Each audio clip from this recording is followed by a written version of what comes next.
Assalamualaikum warahmatullahi wabarakatuh. Jumpa lagi di channel Babi Rahman. Bapak Ibu, kali ini kita akan bahas sesuatu yang menurut saya menarik untuk kita ulas karena mungkin sebelumnya saya belum pernah mengangkat masalah ini.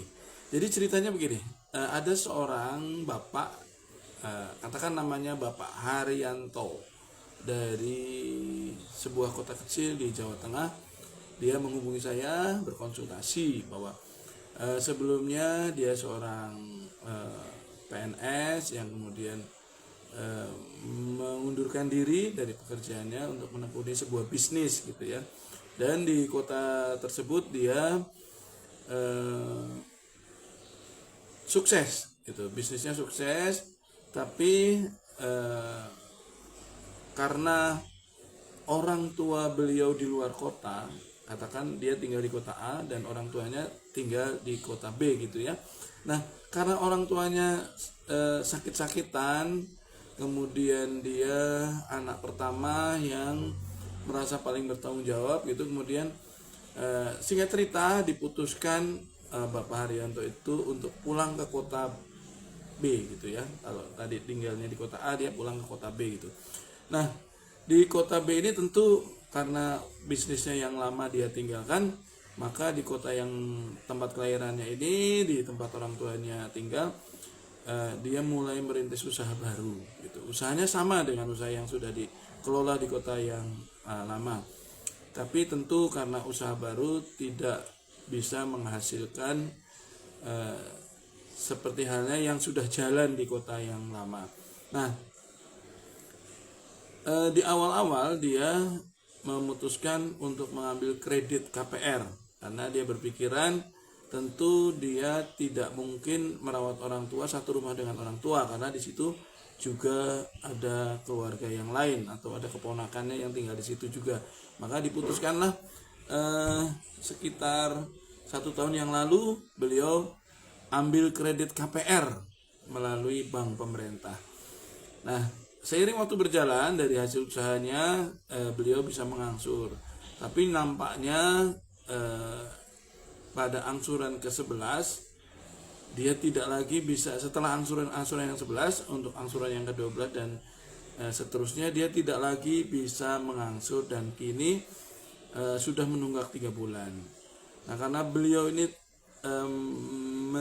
menyampaikan bahwa dia tidak pernah utang sebelumnya, dia merasa panik dan takut. Kemudian dia juga menyampaikan, saya baru nyicil 11 bulan aja sudah terseok-seok begini, padahal jangka waktu kredit saya masih 14 tahun gitu. Bagaimana ini Pak? Nah, kira-kira seperti itu yang dia tanyakan. Dia minta pendapat ke saya. Ya, saya bilang, kalau Anda memang merasa sudah tidak mampu, ya jangan dipaksakan gitu. Jangan dipaksakan, toh Anda juga posisinya sekarang belum terlalu jauh masuk setoran gitu ya. Anggap aja lah sewa gitu. Cuman sewanya mahal ya, karena angsurannya per bulan itu sekitar 2.200.000, dengan dia sudah masuk 11 bulan. Berarti kan sudah 22 juta. 22 juta ditambah DP sekitar 8 juta, itu masuk 30 juta. Jadi anggap aja dia sewa 30 juta dalam 1 tahun itu. Daripada meneruskan angsuran dengan sebuah ketidakpastian yang dia sendiri juga ragu ke depannya gimana, ini saya baru 11 bulan aja sudah terseok-seok, tidak bisa ngangsur seterusnya gitu.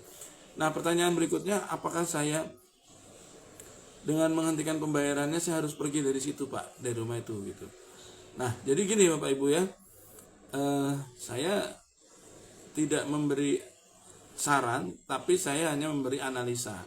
Masalah keputusan ya terserah beliau gitu ya. Jadi tidak dalam kapasitas saya menyarankan harus melakukan apa yang saya analisakan gitu ya.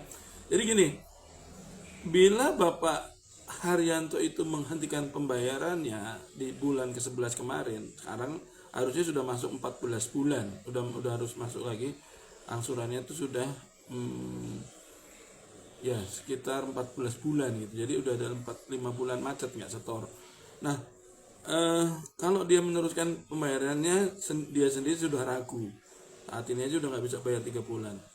Nah, ngapain juga diterusin kalau memang sudah tidak mampu dari hasil usaha? Berarti kan tidak tidak cukup untuk mengangsur. Nah, sedangkan dia masih jangka waktunya masih panjang gitu. Jadi menurut saya, analisa saya, bank juga tidak akan segera melelang gitu ya, karena kalaupun melelang pasti nggak laku. Dengan nilai katakan kalau 2.200.000 masih 14 tahun, itu saya hitung-hitung tuh masih sekitar 370 juta. Dengan rumah RSS macam itu dilelang 370 juta nggak mungkin laku gitu. Maka yang terjadi, bank akan menunda lelangnya. Menunda lelang dengan harapan siapa tahu bapak ini ekonominya baik kemudian bisa mengangsur. Atau yang kedua, sambil menunggu koreksi harga dari rumah tersebut. Kalau saat ini dipaksakan dilelang pasti nggak akan laku. Jadi saya yakin itu dilelang itu paling tidak mungkin 1 tahun yang akan datang gitu ya. Nah, artinya bapak ini masih bisa menempati rumahnya minimal 1 tahun yang akan datang. Nah, bagaimana kalau ditagih? Ya wajar lah kalau cuma ditagih, namanya aja orang punya utang macet, kredit macet, ditagih wajar gitu ya. Bagaimana kalau disemprot? Ya kalau cuma disemprot kan nggak apa-apa, yang penting kan belum dilelang. Dan saya yakin itu kalaupun dilelang pasti nggak akan laku. Nah, ini yang sering saya jadi sorotan, jadi kritis kritikan saya buat perbankan.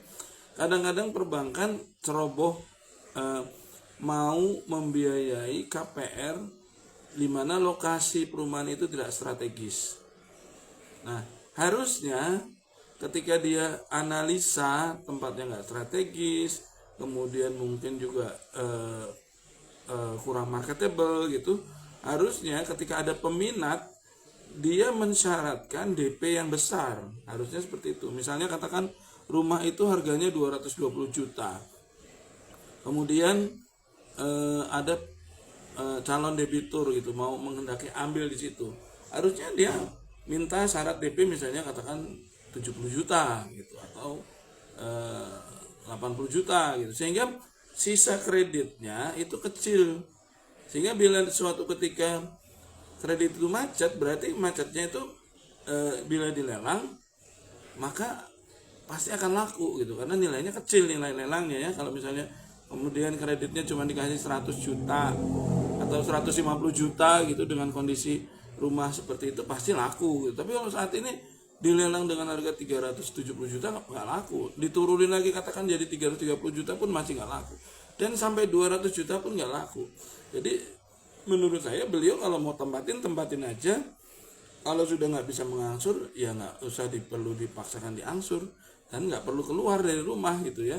Paling 3 atau 4 tahun yang akan datang baru koreksi harganya itu signifikan seimbang dengan nilai sisa kredit.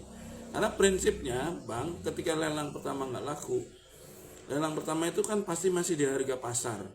Nah, ketika nggak laku dia akan diturunkan di antara harga pasar dan harga likuidasi.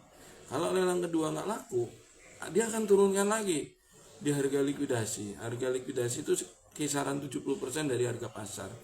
Nah, kalau di harga likuidasi pun nggak laku, maka bank akan dalam posisi dilema. Diturunkan lagi berarti konsekuensinya pokok hutang nggak terbayar, jangankan bunga dan denda, pokok hutang aja nggak terbayar. Nah, saat itulah mungkin bank berhenti melelang lagi. Dia akan evaluasi sambil menunggu koreksi harga. Menunggu dengan harapan siapa tahu perumahan itu laris, banyak peminatnya sehingga ada koreksi harga yang signifikan. Nah, ternyata setelah kami diskusi, ternyata di situ juga sudah ada yang dilelang dan nggak laku gitu, jauh di bawah harga pengambilan beliau tersebut gitu. Jadi saran saya kepada Pak Haryanto itu udah tempatin aja, nggak usah ditinggalin, nggak usah ditinggal pergi.